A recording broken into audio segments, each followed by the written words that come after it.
తెలంగాణ రాష్ట్రం ప్రజల ఆకాంక్షల కొరకు ఏర్పడ్డ తర్వాత గౌరవ ముఖ్యమంత్రి గారి నాయకత్వంలో 48 గంటల్లో ఇచ్చినటువంటి 6 గ్యారెంటీల్లో భాగంగా మహిళలకు ఉచితంగా బస్సు సౌకర్యాన్ని ప్రారంభించి ఒక సంచలనాత్మక నిర్ణయం తీసుకోవడం జరిగింది. 9వ తేదీ నాడు ప్రభుత్వం 7వ తేదీ ఏర్పడితే 9వ తేదీ నాడు ఉదయాన్నే ఈ యొక్క బస్సులకు సంబంధించినటువంటి దాని లోపల తెలంగాణ వ్యాప్తంగా మహిళలందరికీ కూడా ఉచిత బస్సు సౌకర్యాన్ని కలుగజేయడం జరిగింది. అంటే 21 రోజులైంది. 9వ తేదీ నాడు ప్రారంభిస్తే ఇలా 30వ తేదీ ఇప్పటికీ సంతోషంగా ఆర్టీసీ సంస్థ పక్షాన ప్రభుత్వం పక్షాన మంత్రిగా 6 కోట్ల మంది మహిళలను ఫ్రీ టికెట్ పేరు మీద ప్రయాణం చేయగలిగినారంటే ఏ విధమైన స్పందన ఉందో ఈసారి అర్థం చేసుకోవాల్సిందే సందర్భంగా కోరుతా ఉన్నాం. దీని ద్వారా పెరుగుతున్నటువంటి రద్దీ కావచ్చు, లేదా గతంలో పాతపడ్డటువంటి బస్సుల స్థానం కొత్త బస్సులు ఏర్పాటు చేయటువంటి ప్రక్రియలో భాగం కావచ్చు.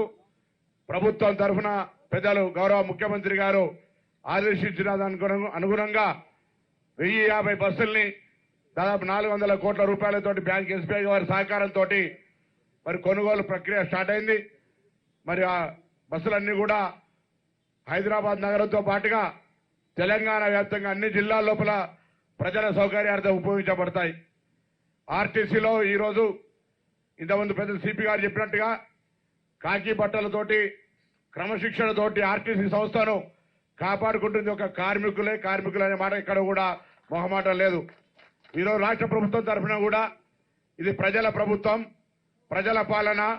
ఈ ఆర్టీసీ సంస్థను కాపాడుకోవడానికి కావచ్చు, సంస్థ ఎదగడానికి కారకులైనటువంటి కార్మికులందరి సంక్షేమం మా ప్రథమ లక్ష్యం అనే మాట కూడా ఈ సందర్భంగా మనం చేస్తున్నాం. ప్రభుత్వంది ముఖ్యమంత్రిగా ప్రత్యేకించి మాట చెప్పమన్నారు.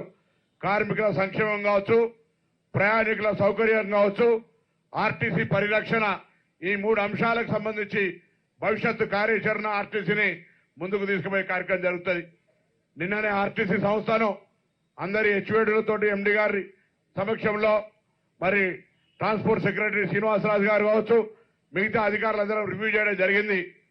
గత ప్రభుత్వాల వారసత్వంగా వచ్చినటువంటి కొన్ని అంశాలను మరి వాటిని అధిగమించడానికి సమయం పట్టినప్పటికీ కూడా అందులో కొన్ని కార్మిక సంక్షేమానికి సంబంధించిన నిర్ణయాలు, గతంలో చెల్లించాల్సినటువంటి బకాయిలు, వాటిని కూడా వీలైనంత వరకు అంటే ఆఖరికి ప్రావిడెంట్ ఫండ్తో పాటుగా మీ యొక్క సెస్కు సంబంధించినటువంటి